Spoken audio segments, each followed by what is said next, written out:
Alright, my friend, just imagine with me that there was a player in the entire history of football that no one could figure out.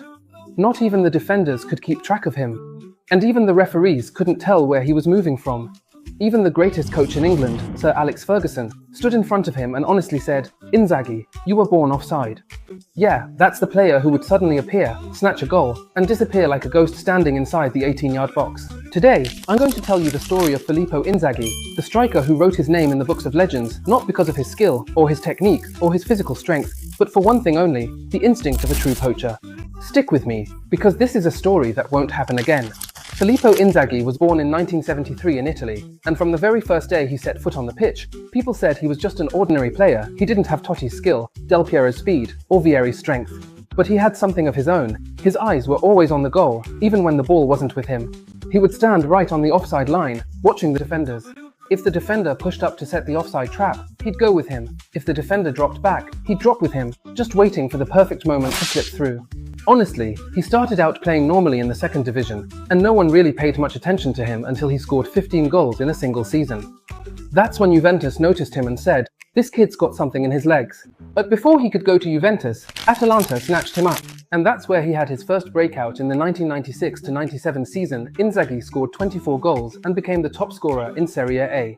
In 1997, Juventus really did snatch him away. And that's when all eyes started to focus on him, because at Juve, who would he be playing with? Zidane and Del Piero. Even though he was always surrounded by big goal scorers, he was the one who finished things off in the end.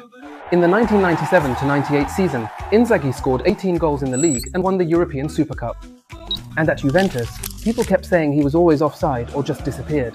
He looked like a ghost. Even rival coaches started studying his movements.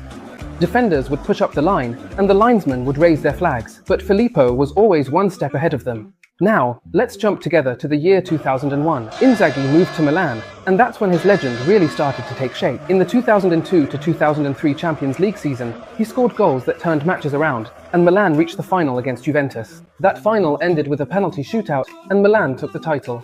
But the greatest moment came in the 2007 final against Liverpool. That match was a rematch of the final Milan lost in 2005. Everyone remembered the historic drama that happened. But in 2007, he decided to get his revenge. In the 45th minute, Pirlo took a free kick, the ball deflected off Inzaghi and went into the goal. And the goal was credited to him. In the 82nd minute, he received a pass from Kaká and found himself one-on-one with the goalkeeper. And if Filippo is one-on-one with the keeper, you know he'll finish it. He calmly slotted it in. The second goal, and the title was counted for Milan. After the match, they called him the ruthless scorer. Filippo Inzaghi had a unique talent. He just knew how to pick the